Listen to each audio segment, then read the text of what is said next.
Good evening, ladies and gentlemen. Welcome to Truth on the Tracks. I'm Brandon Turbeville. For those of you who are new to the program, you can catch this show, Truth on the Tracks, every Monday night at 9 p.m. and Friday night at 9 p.m. Eastern Standard Time here on ucy.tv. You can also access the show's personal page at ucy.tv/TT for Truth on the Tracks. That page includes a chat room and related article links of some of my most recent work. For those of you who are unfamiliar with me, I'm also a staff writer for activistpost.com. You can follow my work over there in real time as it appears on the home page, on the main page there, or you can also click on their contributors tab and find me listed under the staff writers, find my name, and find some of the more recent articles that I've written. I'm also the author of 4 books, which you can find at falseflagpublications.blogspot.com, which tackle a variety of issues that are available for purchase there. A fairly easy method of payment. If you want to keep track of my work individually, specifically my work, you can go to brandonturbeville.blogspot.com, and that's the website, my backup blog, where I repost all of my articles, all of my interviews, and all of the YouTube versions of this show as they come out. And I also post up some relevant links to and announcements related to my work specifically. Again, that's brandonturbeville.blogspot.com. What I try to do with this show is to go over some of the news that I've been covering as of late, or at least the news that I've been paying attention to, in hopes that spreading it around to you will help the information get out even further amongst not only the alternative media, but to the general public at large, so at some point we might be able to reach critical mass and actually turn this whole system around. A lot of times I feel like discussing anything within the alternative media, no matter how much information we can gain from it, is often like preaching to the choir. It's not other people in the alternative media that we should be reaching. It's the people outside of it who've never been exposed to this information. I think sometimes we, in the alternative media, get led astray, whether it's infighting, whether it's just debating different viewpoints, or whether it's just sharing information with one another. Of course, debating and sharing information is important, but at some point we have to get the word out to people who've never come across it before, because the answer lies into waking people up into coordinated political action, not sitting around in groups and complaining about what's wrong or coming up with new ideas to discover how bad it's gotten. Well, we know how bad it's gotten, and what we need to do is to go out and inform more people of how bad it's gotten and the root causes for the problems that we're experiencing now, why the system is the way it is, increase our numbers, but we also need to take action, coordinated political action. It's time to stop talking so much and start doing. With that being said, there is some information that I'm going to bring out tonight for all of us who are talking. It might be beneficial to know this information to spread around as well. We're going to talk a little bit about surveillance. In fact, most of my articles that we're going to read tonight are about surveillance, government surveillance of the individual. Now, a while back I wrote an article about smart TVs that were coming out. They had microphones and cameras built into these TVs. You can find that article at Activist Post. And we know David Petraeus, when he was CIA director before the whole affair purge that apparently has occurred now, CIA Director David Petraeus announced that because there was so much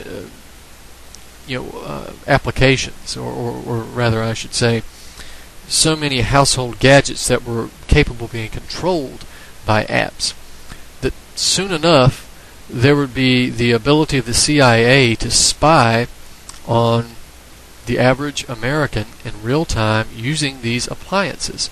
And in a sense, in fact, he was pretty open in what he stated, that the CIA wouldn't actually need to spy on anyone. They would do it themselves. And this is something that we do not even with household gadgets controlled by apps, but we chatter away on Facebook, on other social networking sites. We're on our cell phones all the time. Cell phones, of course, are not telephones. They're computers with telephone capabilities. But we use them as phones, and we text, we access sites via the phones. Privacy is alien to our culture now. And now, despite the warnings of 1984 and despite the fears relayed by the alternative media for years about Orwell's telescreens that would videotape us and listen to our conversations and monitor us and force us to interact with them, despite all of these warnings, there's very little concern that I can see about the new televisions with cameras and microphones installed in them. But what's even more surprising, I shouldn't say it's surprising, because it's not surprising at all. It's just one more step forward in a global agenda. But what's even more sad, I should say, that's more accurate, is that at one point Americans and the general public all over the world were ready to sacrifice their privacy out of fear. Fear of terrorism, or fear of crime, fear of the potential crime, fear of disease, fear of death, you name it. They were willing to sacrifice their privacy. And of course, as old generations pass away and new generations appear, and with the increasing propaganda, and the whole Masonic connection of the global controlling elite, which leans to the premise of destroying the old to build the new generations arrive that have even less reverence for privacy, and they give their privacy away for convenience, whether it be by using Google Wallet payment apps on their phone, giving away personal information for snob appeal, and so forth. What's so sad now is that the price of the privacy, the goal that would be gained by sacrificing privacy has gotten so much cheaper now. Privacy is sold off even cheaper, to the point where now individuals give away their privacy and they get nothing in return. In fact, as I'm about to read, they even get negative convenience in return. It's completely gone. Privacy is dead, and I think Zuckerberg of Facebook actually stated that at one time, that privacy is dead. But the article that I'm bringing up is Xbox Connect cameras and smart TVs, who is watching whom, which I wrote and is up at Activist Post. And it states, back in April, I wrote an article entitled CIA Home Invasion, Smart TVs, and the Internet of Things, where I detailed the rollout of the then new Samsung LED HD smart TVs and the inherent dangers that lay therein. At the time, the dangers related to the televisions were the fact that these new TV sets came fitted with their own built-in cameras and microphones, thus making the potential for remote spying intensely more acute. Coupled with a virtually simultaneous announcement by then CIA Director David Petraeus that, due to the increase in the amount of household gadgets which are capable of being controlled by apps, the CIA would soon be able to read these devices via the internet or radio waves outside of the home. The release of television sets with built-in cameras and microphones, some of which are attached to the Samsung Cloud, should have been a cause for much alarm. Unfortunately, the new Big Brother TVs were not met with serious skepticism, nor did they even draw significant ire of privacy proponents. After all, what would the CIA or a corporation gain by watching you in your living room? Why would the government want to see you sinking lower into the couch? They have much more important things to do, right? Now see, that's one of the responses that you'll get when you talk about privacy erosion. What would the government possibly care what I'm doing? I've got nothing to hide, right? I mean, I don't think the government cares what kind of Doritos I'm eating as I'm watching television. Well, you might be surprised that the government actually does care what brand of, what flavor of Doritos that you're eating and what you're watching on television. You'd be surprised to know that the government actually cares about every single thing that you do. In fact, if you pull this article up, I have a link to an article that I've done before. In fact, I think the article name is Brookings Report, New Brookings Report,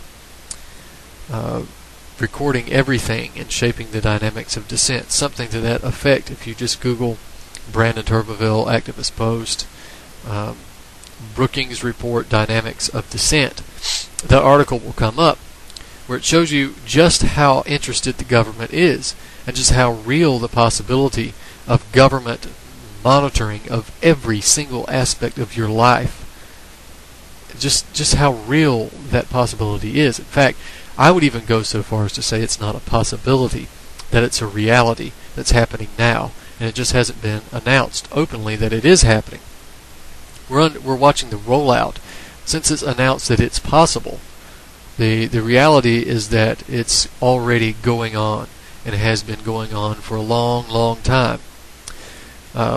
This is not just a part of the Total Information Awareness program, but this was a report by the Brookings Institution that estimated that the location data of every single American citizen could be recorded and stored for 1 year for the price of about $18,000. That's possible for those numbers.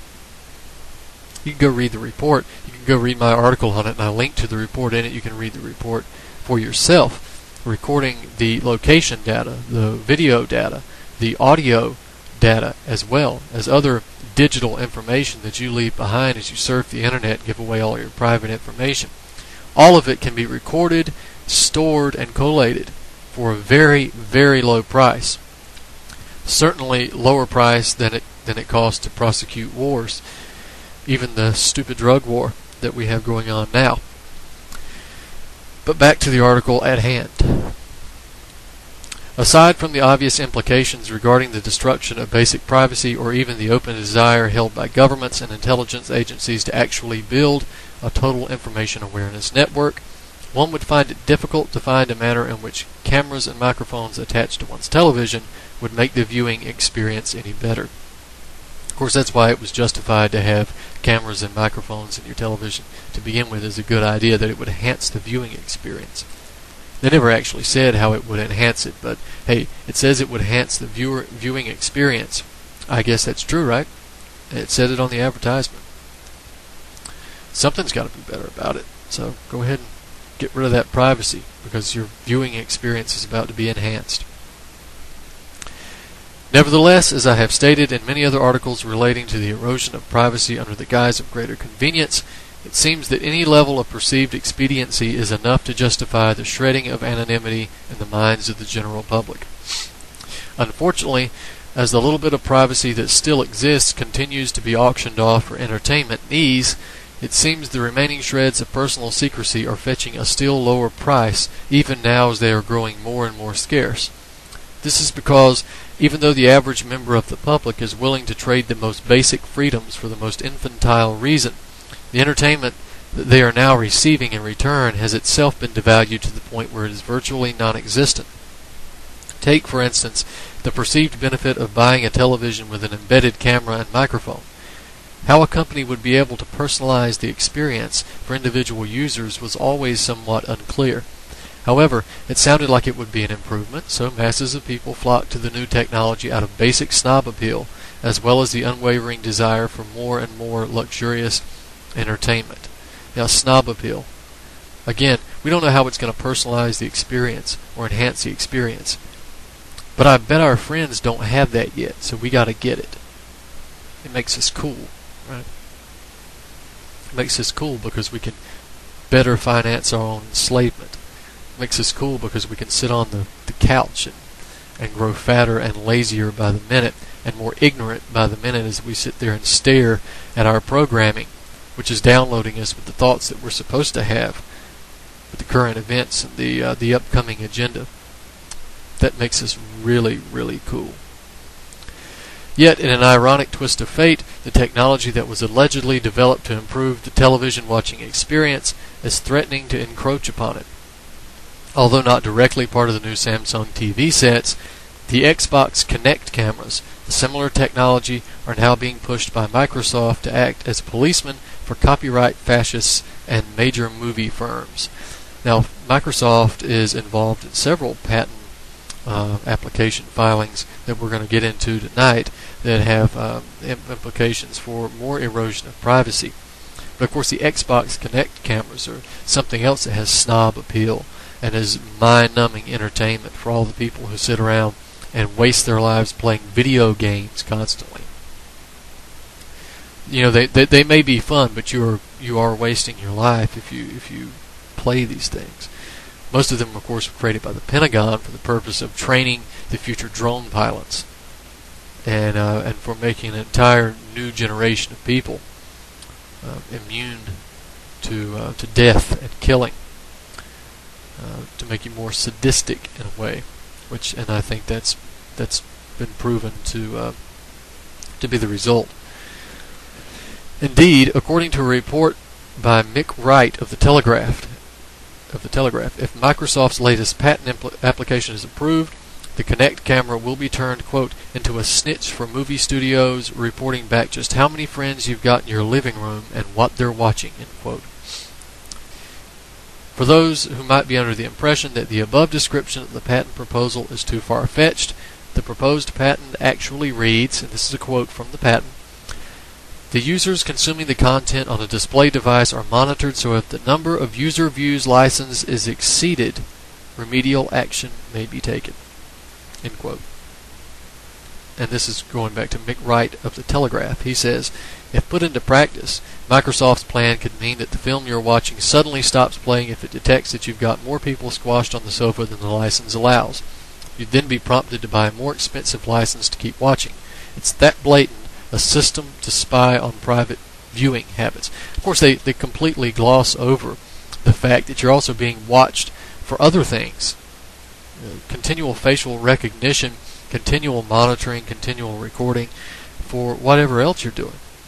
Of course, there's no guarantee how you can turn these things off. Even if you turn it off, even if you unplug it, there's no guarantee that it's off. But of course, the issue at hand is the television. How might this cut into our television watching experience? All of this, of course, is just one big test, because they'll put it through this way, and if you'll put up with this, then you'll put up with anything. Every time they test, we fail the test. So expect to see much more of this in the coming years. Of course, those of us who first read Of course, those of us who first read of the Samsung smart TVs mentioned earlier in this article already knew that the embedding of cameras and microphones was a Big Brother surveillance system. Apparently, the fact that governments, corporations, and intelligence agencies are openly stating a desire to monitor each and every person in the world, complete with the installation of Orwell's famous interactive TV sets, is not a concern. What is a concern, however, is that one will be charged for the television experiences one previously was able to enjoy for free. Recognizing the obvious parallels himself, Wright continues by saying, quote, "It's as if Big Brother had built 1984's telescreen not to monitor the population, but to ensure no one was pirating the 2 minutes of hate," end quote. Unfortunately, Wright's analogy is backwards. In reality, it's as if Big Brother had built 1984's telescreen to monitor every single member of the population and decided to charge them extra for the pleasure. And that's the case. If they can make the television-obsessed American public pay for a piece of television technology that will inhibit some aspects of the television watching experience, then there's very few links to which they can't go. I mean, if you can even encroach upon Americans' television habits, then you really made quite the feat there. But of course that's not the end to all of the surveillance technology that's coming out. We've got much more, and I'm going to read 2 articles here that are very similar. In fact, some of them have the same actual quotes in it, but I will read them anyway because this is important stuff. The first one is gunshot detection and biometrics merge to form real-time shooter ID. This is up at activistpost.com. Amidst the recent revelations regarding the use of facial recognition software by police in San Diego, as well as its use by department stores via mannequins equipped with cameras and microphones, it appears that yet another facial recognition technology is being rolled out. This new introduction of yet another method by which to develop and utilize a massive database of American biometrics, like all the other programs, represents the further shredding of privacy rights as well as the Fourth Amendment.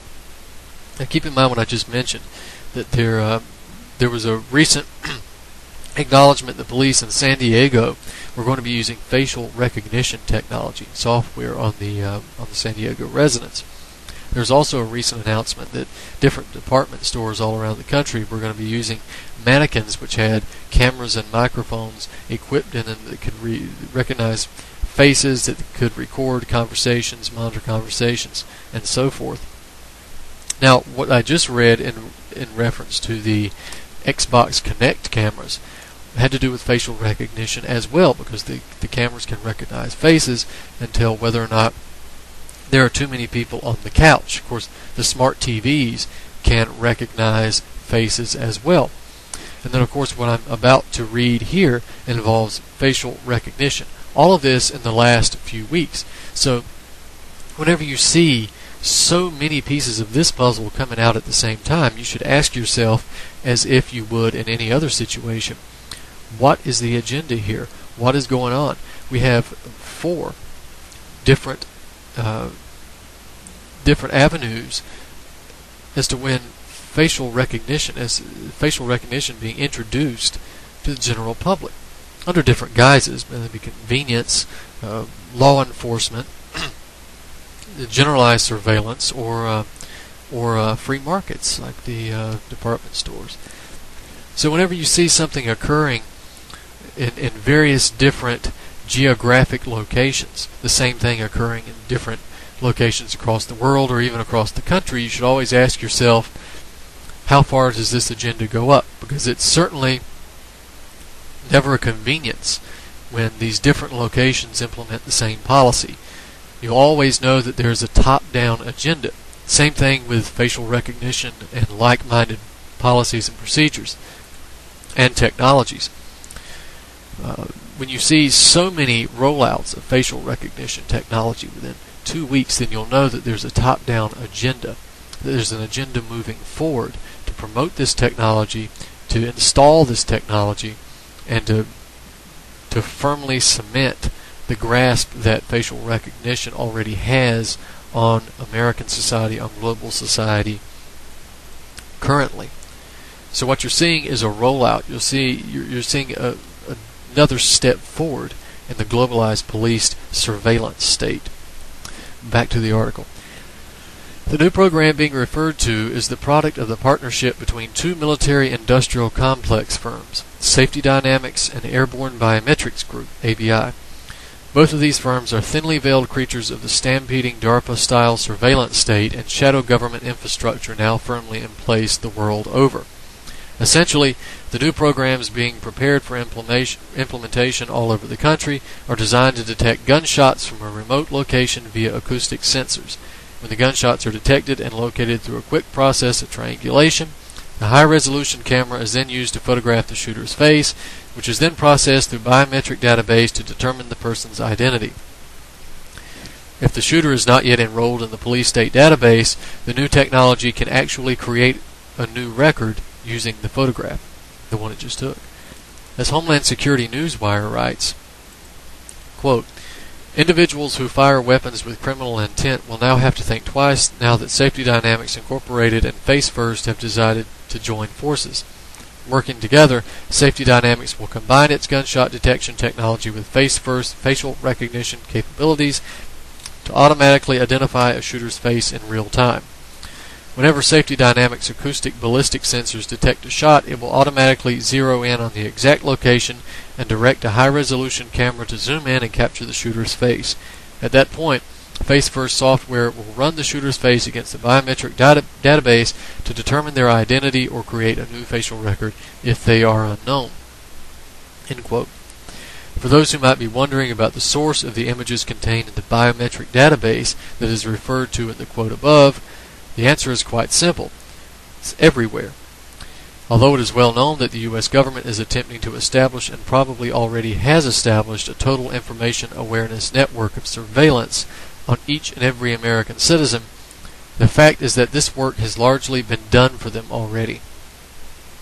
This is because, in addition to programs like NGI, U.S. Visit, IDENT, and ESCOM, photo identification requirements, airports, city streets, shopping centers, and other public sources of surveillance, voluntary facial photographs like those posted on dating sites, Facebook, and personal websites also make up a great deal of the images in the new biometric database to be accessed by the new software tag team.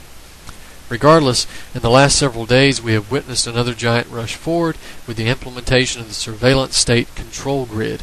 With a combination of both ignorance and apathy on the part of the American people, there is little doubt that the introduction of these programs will meet with little resistance, thus encouraging the system to roll out more and more pieces of the puzzle until the entire population who will be enslaved by it either acquiesces or resists.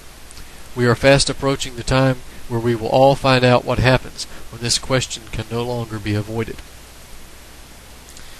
So that's the basic introduction to the biometric gunshot surveillance technology, but I'm going to get a little more in depth into this, and I'll refer you to the article Biometric Gunshot Surveillance Net Will ID Shooters in Real Time Across America, which is also up at Activist Post. And we'll go into this in a little more depth and the people behind it and the way it works. It's always good whenever you're looking at these surveillance companies to find out, well, these surveillance technologies, to find out what companies manufacture the technologies. And I'll give you a little hint. Once you find the company, you can always, usually it's on their website, you can always go and see if that company has any connection to the Department of Defense, the U.S. military, DARPA, or other defense contractors like Lockheed Martin, which one of these do have a link to, and other contractors and so forth. So we'll get into this article here. Again, Biometric Gunshot Surveillance Net Will ID Shooters in Real Time Across America. It says, with the recent announcement regarding San Diego police who are now using facial recognition technology to build and maintain a massive biometric database of their citizens, as well as the nationwide rollout of department store dummies equipped with cameras and microphones used to recognize, record, and monitor shoppers, it appears that the biometric databasing of the American people has now been turned to overdrive.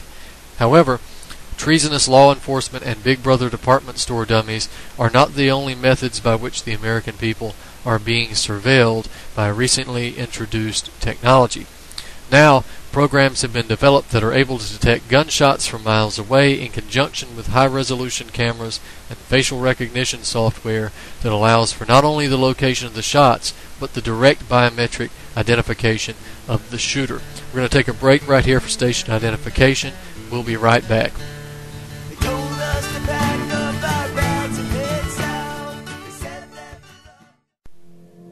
We're ending the lie at UCY.TV.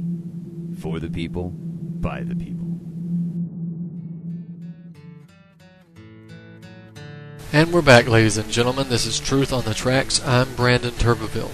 We're talking about an article entitled Biometric Gunshot Surveillance Net Will ID Shooters in Real Time Across America, dealing with the new gunshot recognition programs that are being rolled out all across the country. I'll get right back into this where we left off. Essentially, the new programs being prepared for implementation all over the country and the world are designed to detect gunshots from a remote location via acoustic sensors. When the gunshots are detected and located through quick processes of triangulation, a high-resolution camera is then used to photograph the shooter's face, which is then processed through a biometric database to determine the person's identity. If the shooter is not yet enrolled in the police state database, the new technology can actually create a new record using the photograph. In an excellent report entitled Face First's Biometric Software Can Use a Database of Photos to Identify You in Public, which details the emerging facial recognition technologies, Mass Private Eye states, quote, "The companies say this is the world's first such detector to instantly ID a shooter and aim to make it available to law enforcement agencies and private physical security firms." End quote. This new technology is a product of the partnership between at least two firms of the military-industrial complex that have been altered and retrofitted to appear as private industry for the domestic sector. Now, of course, that's what they do whenever these defense contractors create a company or they want to roll out technologies or plans to the general public.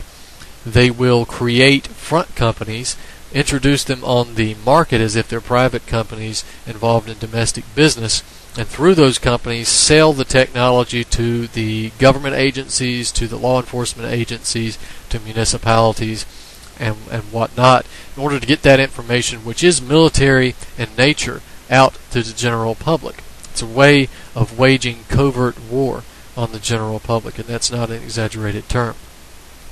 The vast majority of people don't see anything at all. They believe these companies are private companies, if they even know what the companies are.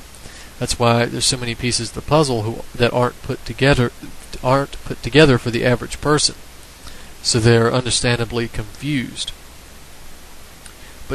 But to try to explain this to some people, you would understand also that a lot of people don't want to know it. But again, the fact is that many of these companies are not even in any way private. They're only private on paper. Not that it would make any difference, of course, because the private industry at the top is connected with the banking industry, the government industry, the intelligence agencies, the militaries of the world, and of course the secret societies that facilitate all of that and in many ways control all of that. These two firms, Safety Dynamics and Airborne Biometrics Group, are thinly veiled creatures of the stampeding DARPA-style surveillance state and shadow government infrastructure now firmly in place the world over. The heart of the program centers around the combination of Safety Dynamics' already operational gunshot detection software and ABG's Face First facial recognition software. As Homeland Security Newswire writes, quote, "Individuals who fire weapons with criminal intent will now have to think twice now that Safety Dynamics Incorporated and Face First have decided to join forces." We read this a second ago, but working together, Safety Dynamics will combine its gunshot detection technology with Face First facial recognition capabilities to automatically identify a shooter's face in real time. Whenever Safety Dynamics acoustic ballistic sensors detect a shot, it will automatically zero in on the exact location and direct a high-resolution camera to zoom in and capture the shooter's face. At that point, Face First software will run the shooter's face against a biometric database to determine their identity or create a new facial record if they are unknown. End quote. I should mention here too that I apologize for the state of my voice. I don't know if you can hear it as you're listening into the program, but I've been having some trouble with it for the last 2 or 3 days, and it's coming through, or at least I can tell. But we'll push through here. For those who might be wondering about the source of the images contained in the biometric database that is referred to in the quote above, the answer is simple. It is everywhere. Although it is well known that the U.S. government is attempting to establish, and probably already has established, a total information awareness network of surveillance on each and every American citizen, the fact is that this work has largely been done for them.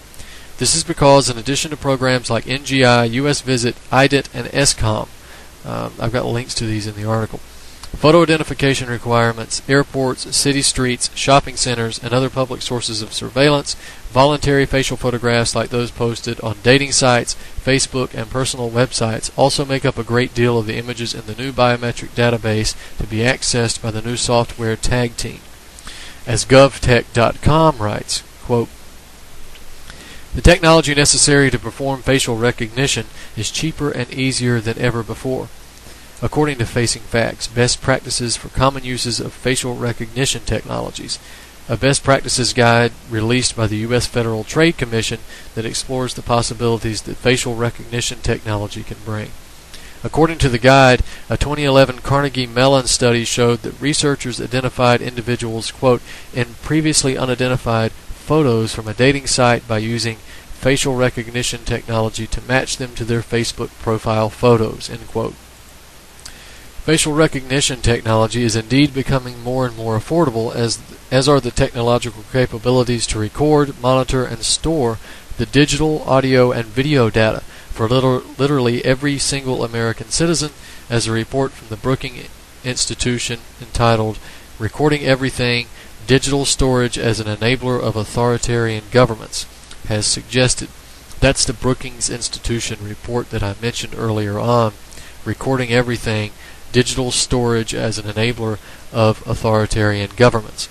Now you can Google that, but you can also, as I said, you can Google Brandon Turbeville activist post, Brookings Institution Dynamics of Dissent, or Brookings Institution Recording Everything with my name, activist post beside it, and it should pull that article up in one of the top search results. So you can click on that, and you can get my commentary and the breakdown and comparison, because the Brookings Institution report, which is available by clicking the article in either of my articles, the Brookings Institution is a telling report, but it's also typically a report that's full of fluff and BS, because it suggests that authoritarian governments are, of course, the usual suspects. Syria, Libya, Iran. The people that we plan to attack. But it makes no mention, of course, as the United States as being authoritarian, or Britain being authoritarian. It makes no mention of these nations, but just the targets. But you can apply that because to the United States, because they definitely mention the capabilities of Gaddafi, who, whatever he was not the kingpin of surveillance technologies. I think that belongs to the United States and England much more than it does Gaddafi. But back to the article. It should be noted, of course, that the Face-First software is especially designed to work in tandem with government lists.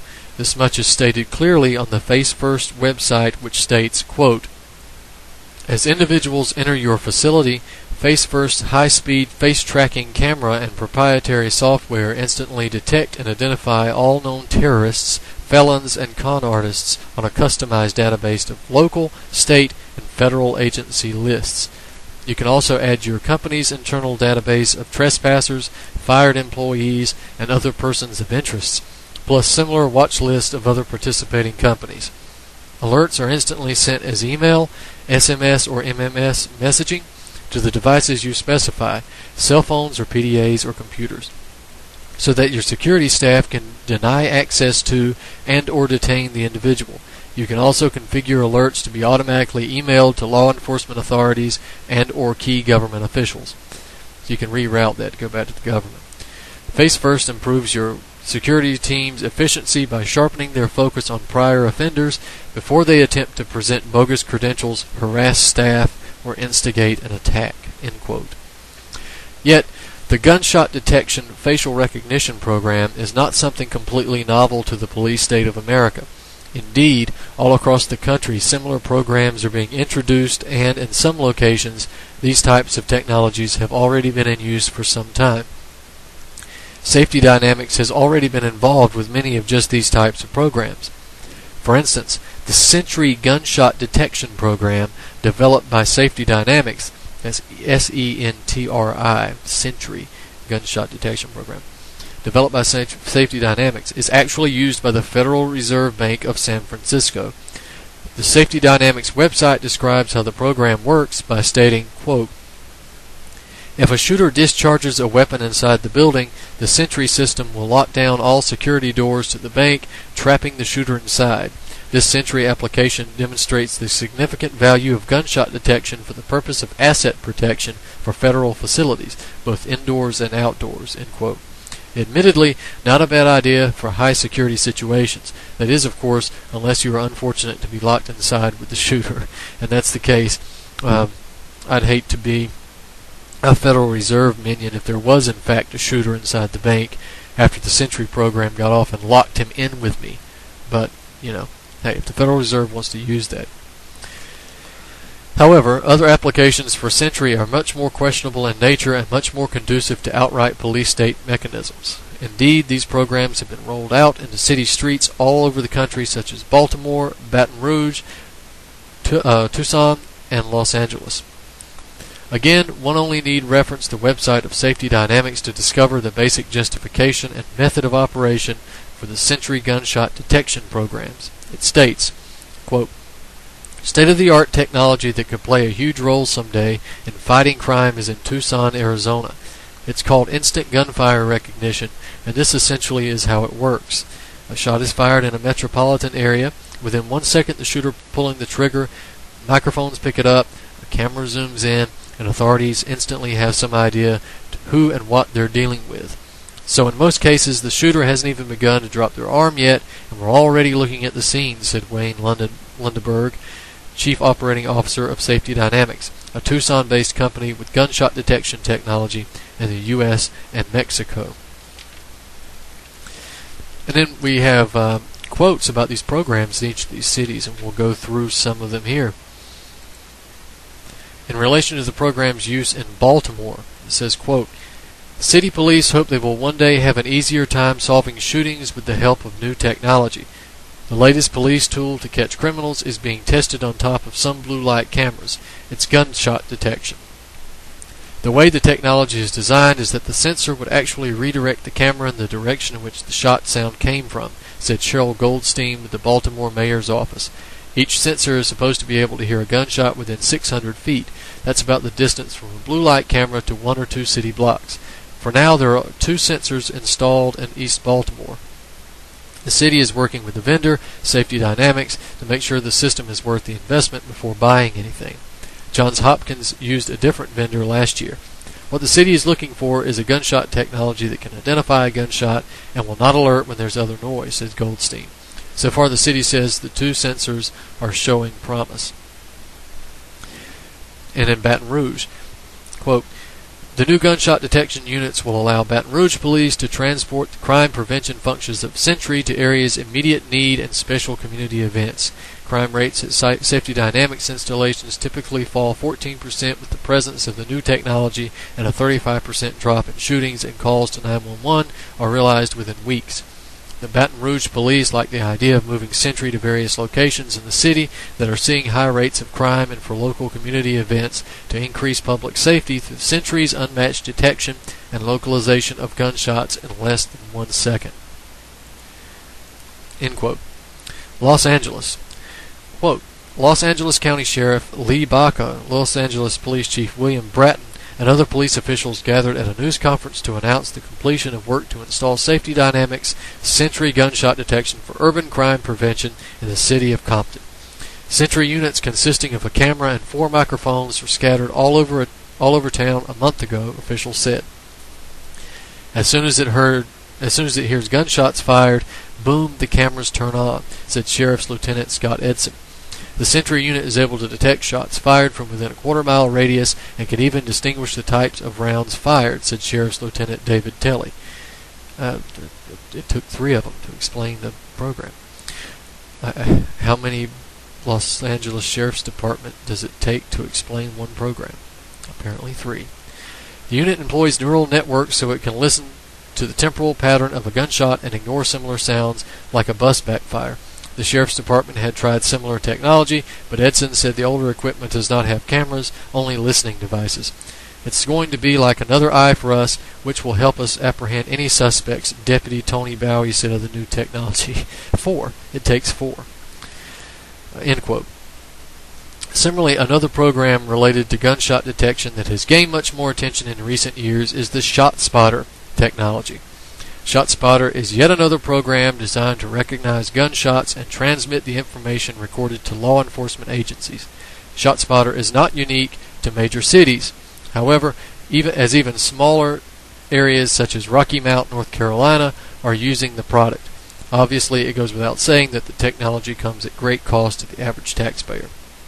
And it's true, because these private companies that make the technology, even though they make them for the military-industrial complex and the police state elite in the higher areas of government, cost is not an option. And the reason cost is not an obstacle is because you are paying for it. If they had to pay for it, it might be different, but you pay for it. You pay for everything. You pay for all of your chains. And I should mention also that Rocky Mount, North Carolina is not a major city. It's not a big place. And they still have ShotSpotter.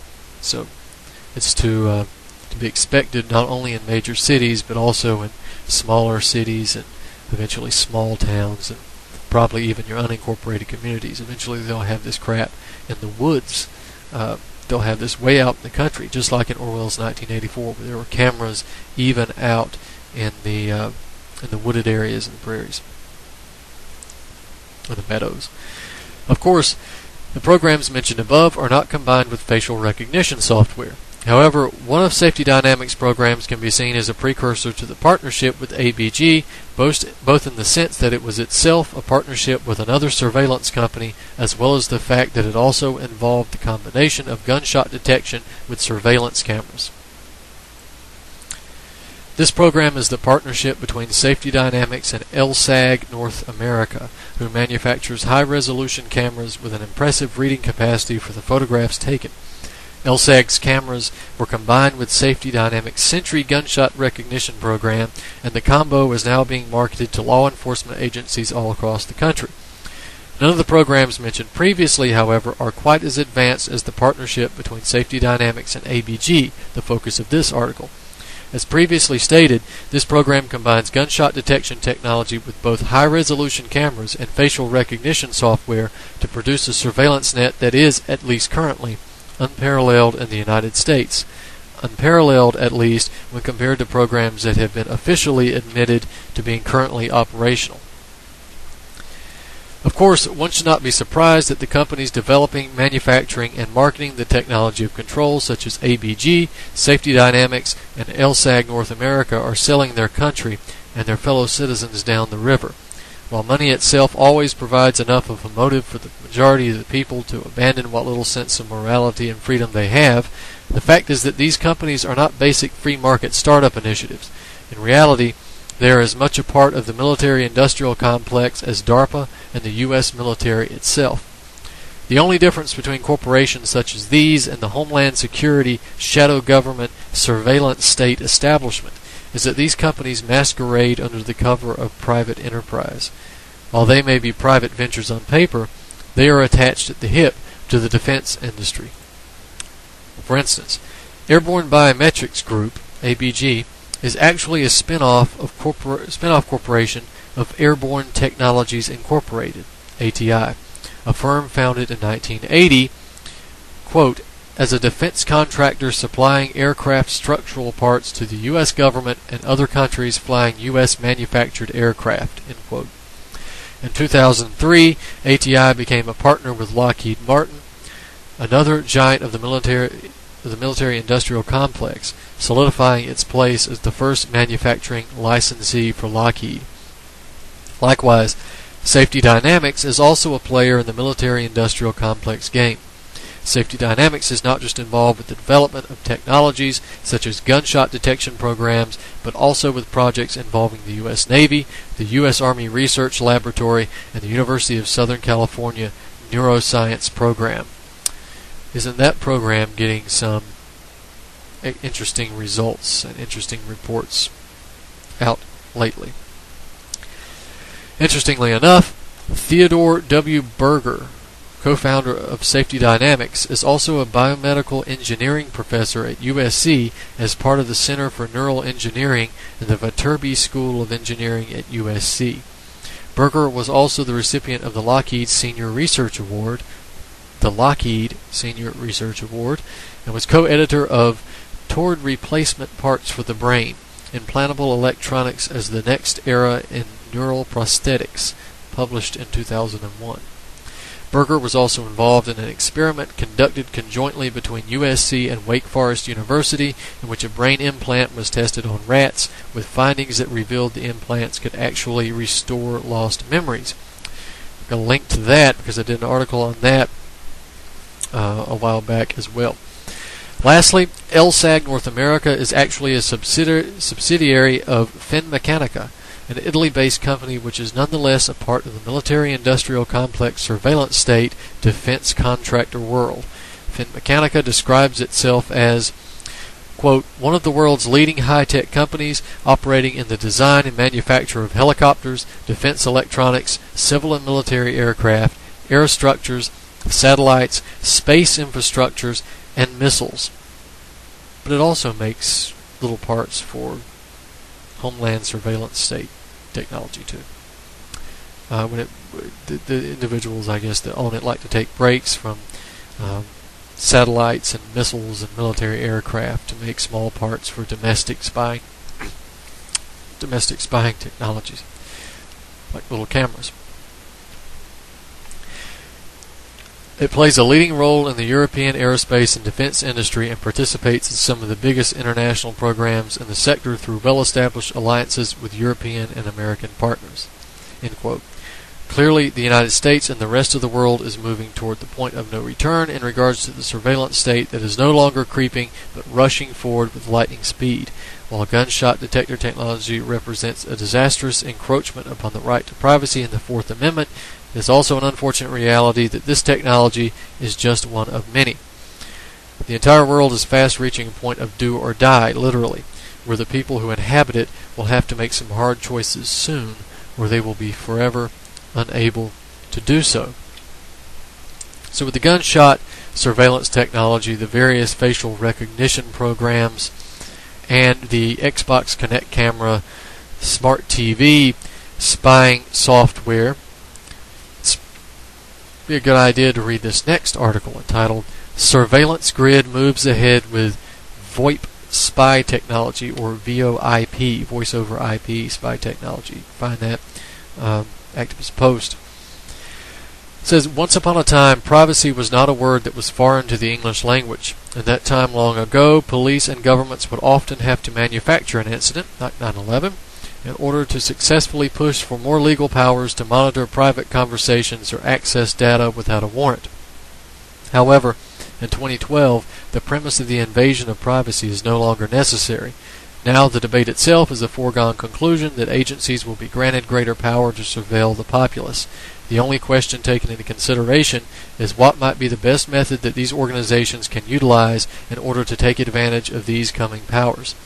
Such is now the case with various internet chat services like Skype and other companies or products utilizing voice over IP technology, which law enforcement complains makes the task of eavesdropping on suspects, I put that in scare quotes, and eavesdropping on suspects' communications much more difficult. As explained by Mass Private Eye in the article, police want to covertly eavesdrop, spy on voice over IP chats. Voice over IP software allows for individuals to, quote, make phone calls over the internet by converting analog audio signals into digital data packets, end quote.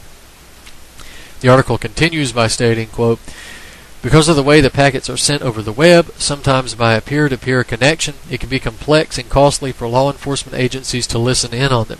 This has previously led some countries like Ethiopia and Oman to block voice over IP services on security grounds. In the United States and Europe too, voice over IP have given authorities a headache. The FBI calls it the going dark problem, and is pushing for new powers to force internet chat providers to build in secret backdoors to wiretap suspected criminals' online communications. End quote. The good old American FBI taking examples from bastions of freedom like Ethiopia and Oman. If we could only be like those countries. Of course, I say that in jest because believe you me, the police, the law enforcement agencies, the intelligence agencies have long had the ability to listen in on your peer-to-peer voice over IP chats. Don't think for a minute that they gave you this technology without a complete antidote to your privacy and anonymity. In other words, law enforcement is irate that a technology exists that does not allow them to easily and illegally monitor the private conversation of American citizens. This, of course, ignores the fact that government technology is light years ahead of anything available to the average person. Thus, to believe that surveillance technology for voice over IP software does not exist already is clearly naive. Regardless, as is always the case when law enforcement and government claim they do not have enough sweeping power to keep us safe, they are swiftly granted more. In this case, however, it is the private sector, joined at the hip with the government, military, and intelligence agencies at the highest levels, that is rushing in to save the day. Specifically, Dennis Chang, president of Sun Valley-based company VoIP-PAL, has recently obtained patents to what has been termed a legal intercept technology that would allow a host of government agencies to silently record voice over IP communications. Predictably, Microsoft, remember, filed the patent for the Xbox Kinect cameras and the other surveillance that we were talking about earlier. Microsoft has also applied for a similar patent that would allow an agency to secretly intercept communications via voice over IP, amend the communications content, and store it. Although only recently announced to the public, the patent was filed as far back as 2009. Chang's VoIP-PAL patent was filed even earlier in 2007. So see right there, it's not something that just popped up out of the blue. It goes as far back at least as 2007, which means they were working on it before then. In the Microsoft patent number 20110153809, it is stated that data that is linked with the request to establish communication is, quote, modified to cause the communication to be established via a path that includes a recording agent. Among the possibilities of the types of modification that may occur during this process, quote, adding, changing, and or deleting data within the data, end quote, are all potential methods of alteration. After the data has been modified, it is then passed to a protocol entity which uses the data to establish communications pathway that includes a recording agent, which is then, quote, able to silently record the communication, end quote, according to patent application. Yet one should not be under the impression that this secret intercept surveillance technology is directed only at programs like Skype. As Mass Private Eye writes, quote, the technology could allow the monitoring of conversations, voice messages, and video conferences over a variety of devices, including smartphones, laptops, and gaming devices. Communications that can be intercepted may be conducted over computers, laptops, set-top boxes, programmable consumer electronics devices, personal digital assistants, PDAs, smartphones, gaming devices, printers, computer devices and automobiles, and home media centers. Now, unfortunately, I'm not going to be able to finish this article tonight as we run out of time, but we're going to get all these posted up under the YouTube video. Hopefully, you'll be able to Google it. Again, it's called Surveillance Grid Moves Ahead with VoIP Spy Technology. You can Google that. The article will come up. It also might be on the ucy.tv/TT for Truth on the Tracks personal page. I want to remind you one more time to, during the holiday season, support the Walmart strike. By not shopping at Walmart, there's a million great reasons not to shop at Walmart in any event. That's one of them. You also might want to keep in touch with the United Front Against Austerity over at againstausterity.org for potential protests in mid-December. Ladies and gentlemen, this has been Truth on the Tracks. I'm Brandon Turbeville. We'll see you next week.